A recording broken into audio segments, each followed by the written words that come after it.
Hoy vamos a ver de qué tres formas los puertos afectan al litoral mediterráneo y más concretamente al litoral de Valencia. Y qué soluciones tenemos, por supuesto. Y tú te preguntarás, ¿a mí qué coño me interesa? Pues yo te diré que es muy importante crear un clima de conciencia, porque esto no va dirigido a Paco Páquez, el político de turno de 60 años, sino a los jóvenes, que poco a poco dentro de un futuro tendremos ciertos roles decisivos en la sociedad y tener en cuenta estas dinámicas medioambientales sin duda va a ser un paso adelante. Bienvenidos al primer vídeo que voy a grabar en mi tierra, en La Terreta. Hoy vamos a hablar de los puertos. Bien sabemos que los puertos son la forma más eficiente de transporte de mercancía y además generan una fuente de ingresos altísima para las ciudades. Pero esto también conlleva muchos problemas y en este caso vamos a hablar de la erosión del terreno. Hoy vamos a hablar del puerto de Valencia, que es el cuarto puerto más importante de Europa, el 20º del mundo y el primer puerto del Mediterráneo. Este puerto genera 3.200 millones de euros en la Comunidad Valenciana, con 50.000 empleos directos e indirectos, que es un 2,5% de los empleos de la ciudad, y moviendo 4.800 millones de TEU, que es una medida específica para el cálculo de contenedores. Esto sitúa al puerto de Valencia como el principal puerto de contenedores de España. Según el puerto de Valencia, por cada euro generado en el puerto, se generan 3,3 euros en la economía global y cada puesto laboral del puerto de Valencia genera 5 empleos fuera del puerto. Esta foto es de 1985, es el principio de esta transformación. Ya era un puerto grande y relevante, pero Valencia parece que necesitaba más. En 2001 se amplió con una nueva zona para el depósito de más contenedores. En 2004 se añadió un pequeño apéndice en el interior, que en 2006 ya se había reformado junto con la creación de lo que conocemos como la Marina. En 2007 fue la época de esplendor de Valencia, con dos grandes titulares aquí, la America's Cup y la Fórmula 1, por lo que se invirtió sin control en nuestra costa, y en 2010 vemos en construcción la gran ampliación que conocemos hasta el día de hoy, que para 2011 ya estuvo acabada.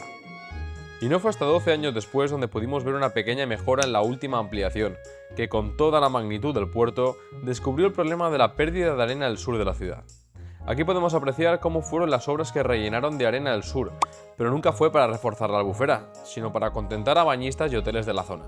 Si me preguntan a mí, charcada histórica típica de Spain. Y así hasta el día de hoy. Un buen amigo que trabaja en el puerto me contó que el puerto de Valencia es un muy buen puerto, por la eficiencia y rapidez que tiene a la hora de mover containers. Es por eso que si tenéis la suerte de ser del Mediterráneo, más de una vez habréis visto desde vuestras playas estas imágenes. Barcos parados enfrente del puerto esperando para entrar y salir, y es que el Mediterráneo es un mar muy tranquilo y seguro donde poder navegar y comerciar. Y esto que a priori es una muy buena noticia, te hace preguntarte esto cómo afecta a nuestros fondos marinos, cómo afecta a nuestra biodiversidad. El mejor tema de Wu-Tang Clan, Cream, dice: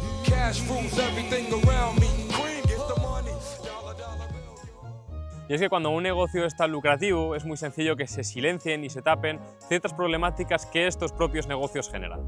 Desde octubre de 2024 comenzaron las obras en el puerto de Valencia, una obra que se ha estimado que se va a llevar a cabo en 58 meses, que son aproximadamente 5 años. En abril de 2025 las obras del dragado del puerto de Sagunto dijeron que se iban a extraer 7,1 millones de metros cúbicos de fondo marino, lo que equivale a 8,26 estadios de Mestalla, si Mestalla fuese una caja. Y para entender la problemática, primero debemos entender cómo funciona nuestro querido Mediterráneo. Y es que el Mediterráneo es un mar con corrientes, es decir, grandes masas de agua que desplazan nutrientes, sedimentos y vida. De los 7.880 kilómetros aproximadamente que tenemos de costa en el litoral español, el 7% está destinado a puertos. Estos puertos muchas veces actúan como barreras y no permiten que fluyan estas corrientes.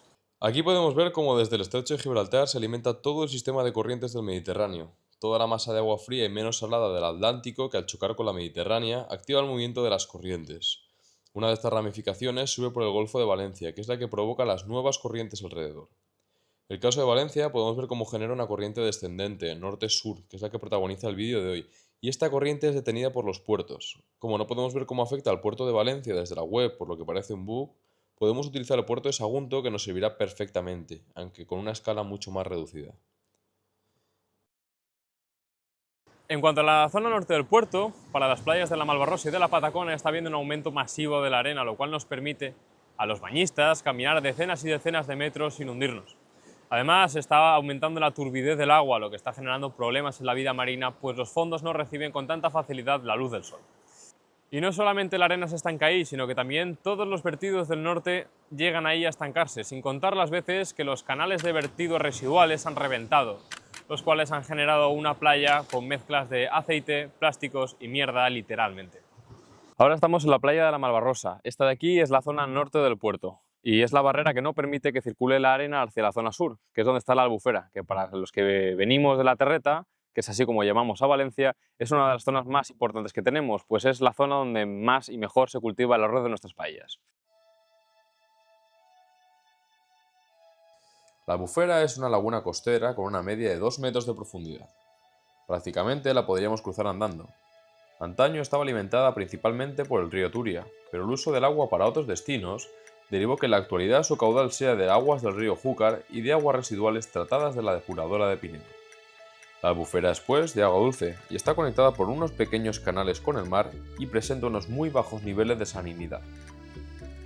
Este paraje natural, zona de nidificación importantísima para las aves y lugar clave para la migración de muchas de ellas, se encuentra en una situación crítica con peligro de desaparición. Para sus largas migraciones, algunas aves se sirven de estos espacios protegidos para reponer fuerzas. Hay quienes las utilizan en sus migraciones estivales, para criar entre sus altas matas del centro del lago, zonas densamente pobladas que las ocultan de los depredadores. También hay quienes vienen en invierno, buscando una zona con un clima más templado. Y evidentemente, quienes han decidido afincarse en la Albufera por el resto de sus vidas. Esta laguna está protegida del Mediterráneo por grandes barreras de arena, llamadas devesas, que las protegen del aumento de la salinidad.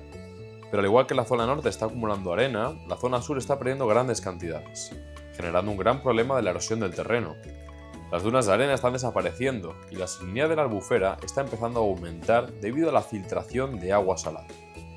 Cada día la masa de agua salada está más cerca del lago, tanto por superficie como de manera subterránea, que sumado a la falta de caudal de agua dulce que desemboca en la Albufera, no está ayudando a disolver las sales y está aumentando la mortalidad de algas y peces.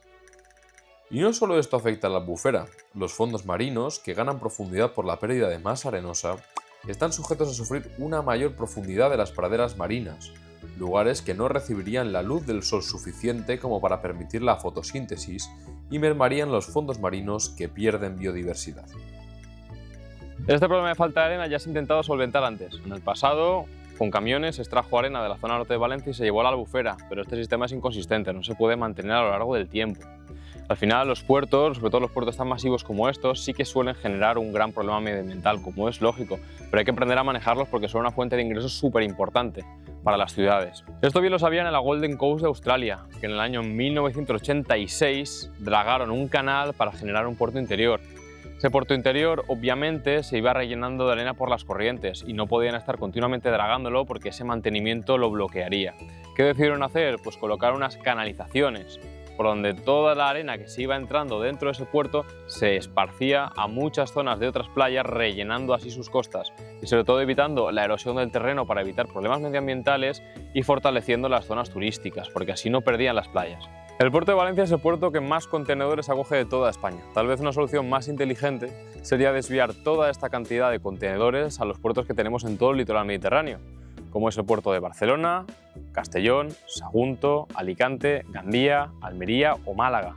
Al final el puerto de Valencia acumula más contenedores al año que todos estos puertos mencionados juntos. Pero no todos los problemas se encuentran en el mar, sino que también se encuentran arriba. ¿Y dónde principalmente? Pues en las salidas de estos puertos. La zona de Valencia tiene una entrada y salida de camiones bestial. Todo este flujo de camiones no solamente genera un aumento de CO2, generando la zona más contaminada en el aire de la zona de Valencia, sino que además afecta directamente a la comodidad y al bienestar de la gente que entra y sale de Valencia todos los días, pues los atascos cada día son más grandes. Según un estudio de la Universidad de Valencia, en la zona sur de la ciudad, más concretamente en la carretera de la Ronda Sur que conecta el puerto con las vías principales, es donde se concentran más partículas contaminantes en el aire, es decir, es la zona con peor calidad del aire. Como es lógico, la presencia de puertos, y he dicho anteriormente, siempre va a generar disputas entre problemas medioambientales e intereses humanos. Y a día de hoy, sin duda, los intereses humanos son los que están ganando muy por encima de los intereses medioambientales, como es lógico. Al final aquí el dinero es el que manda, pero espero que este vídeo os haya podido enseñar y a lo mejor concienciar un poquito para entender estas problemáticas de los puertos en España. Al final este vídeo lo hago siempre en pro de que todos nosotros podamos aprender y no demonizar los puertos ni tampoco ir a los otros extremos de naturalizarlo todo, porque así no es como funciona el sistema. Así que bueno, si te ha gustado, sí que te quiero invitar a que te suscribas, porque a mí me sirve muchísimo, me ayuda muchísimo a crecer y en un futuro puede que esto se acabe siendo mi profesión, quién sabe, no se sabe nunca.